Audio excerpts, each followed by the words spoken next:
বিসমিল্লাহির রহমানির রহিম। Hello viewers, আসসালামু আলাইকুম রহমতুল্লাহ বারাকাতুহু। আমার আপু ভাইয়ারা কেমন আছেন? আশা রাখছি যে যেখান থেকে আমার ভিডিওটা দেখছেন বা দেখবেন সবাই সুস্থ আছেন, ভালো আছেন। আলহামদুলিল্লাহ, আল্লাহর অশেষ রহমতে আর আপনাদের সবার দোয়ায় আমার পরিবারের সবাইকে নিয়ে ভালো আছি। চলে আসলাম আরেকটা রেসিপি নিয়ে, নতুন রেসিপি নিয়ে। তো এই রেসিপিটা এতটাই মজা হয়েছে তাই চলে আসলাম আপনাদের সাথে শেয়ার করার জন্য। দেশি মুরগি দিয়ে এটা হলো চাল কুমড়ো আর কাঁঠালের বিচি দিয়ে রান্না করেছি। তাই চলুন দেখে নিই কীভাবে আমি আমার মতো করে এটা রান্না করেছি। তাই এখানে আমি একটা প্যান বসিয়ে দিয়েছি আর আমি আমার পরিমাণ মতো তেলটা দিয়ে নিলাম। দিয়ে দিচ্ছি কিছু আস্ত মশলা, দুটো তেজপাতা, দারচিনি, লবঙ্গ আর এলাচ দিয়ে তেলটা যখন গরম হয়ে আসছে তখনই কিন্তু এটা আমি দিয়েছি। তাই সুন্দর একটা ঘ্রাণ চলে আসছে।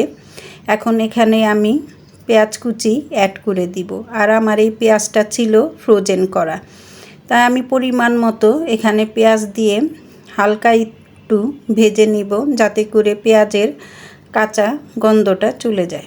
ভিডিওটা দেখতে দেখতে এ পর্যন্ত এসে কোনো আপু ভাইয়ারা যদি একটা লাইক না দিয়ে থাকেন তাহলে ঝড়ের গতিতে একটা লাইক দিয়ে দেন প্লিজ।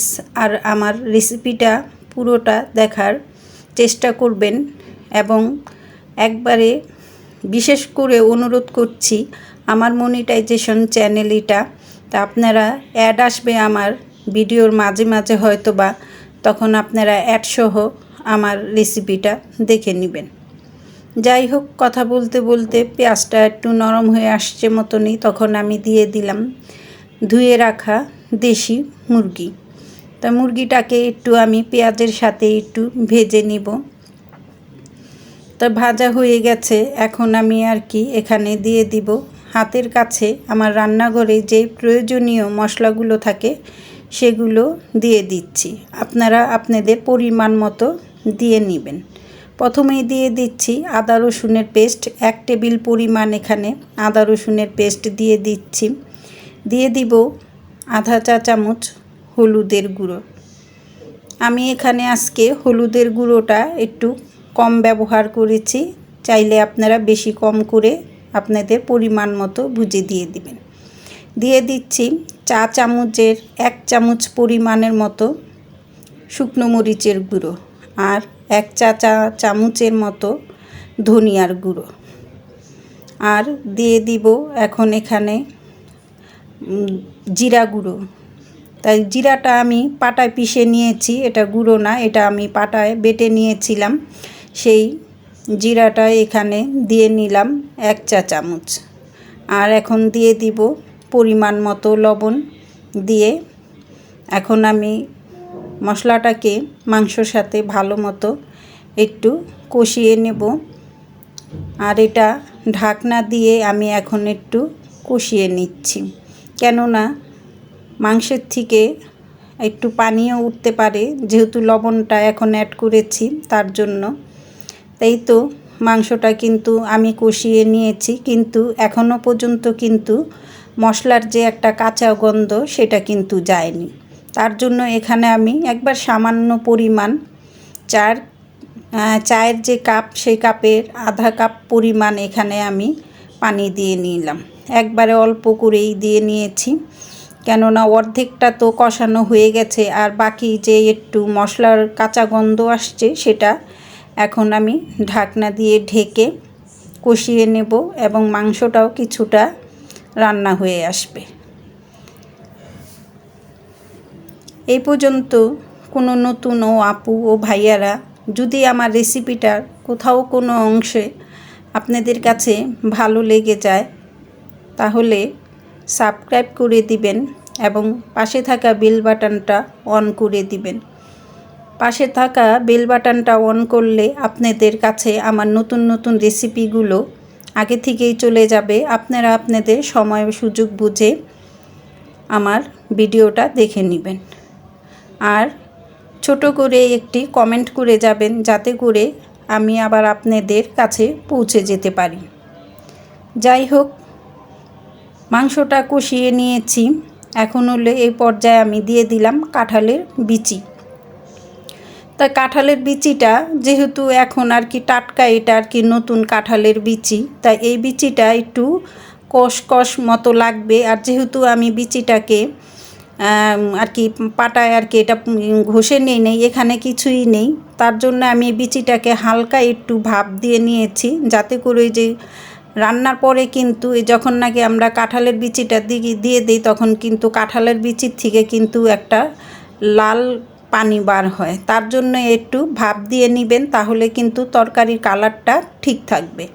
এটা একটা ছোটো মতো টিপস, তাই সেটা ফলো করলেই দেখবেন আপনাদেরও রান্নার একটা সৌন্দর্য চলে আসবে। যাই হোক, স্বাদের সাথে কিন্তু সৌন্দর্য দেখাটাও কিন্তু প্রয়োজনীয়। সব কিছু দিয়ে নেড়ে চেড়ে এখন আমি দিয়ে দিয়েছি কিন্তু ফ্রোজেন করা চাল কুমড়ো।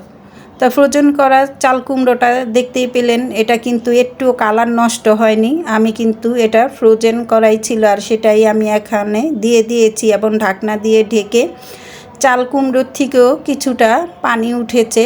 এখন নেড়ে চেড়ে তারপরে আমি এখানে ঝোলের পানিটা অ্যাড করে দিব।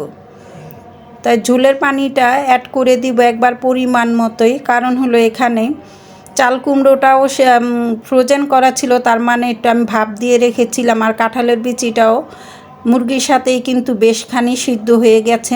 তাই এখানে আমি পরিমাণ মতো ঝোলের পানিটা দিয়ে নিলাম। এই ঝোলের পানিতেই আমার মাংসটাও সিদ্ধ হয়ে যাবে এবং বাকি সবজিগুলিও সিদ্ধ হয়ে যাবে।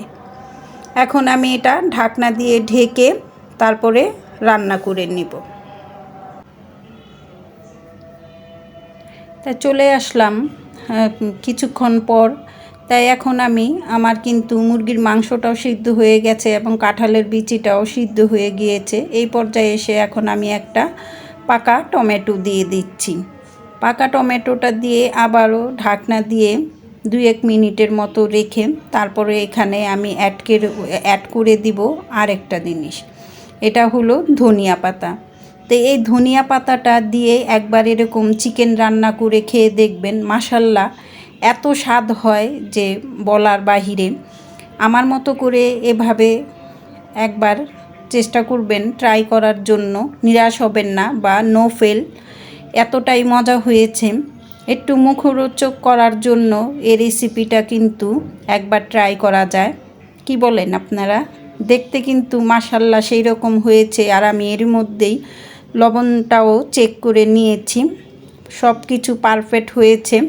তো এখন আমি ধনিয়া পাতাটা দিয়ে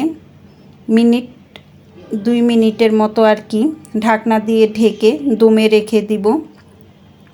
তা কেমন হলো আমার চাল কুমড়ো কাঁঠালের বিচি দিয়ে দেশি মুরগি ঝোল ঝোল রান্না, তা কমেন্ট করে জানাতে পারেন।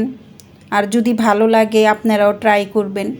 এই পর্যন্ত আমার সাথে যারা ভিডিওটা দেখছেন বা দেখবেন, সবাইকে অসংখ্য অসংখ্য ধন্যবাদ। প্লিজ আমার ভিডিওটা আপনারা অ্যাডসহ দেখার চেষ্টা করবেন। আসসালামু আলাইকুম ওয়া রাহমাতুল্লাহি ওয়া বারাকাতুহু। আল্লাহ হাফেজ।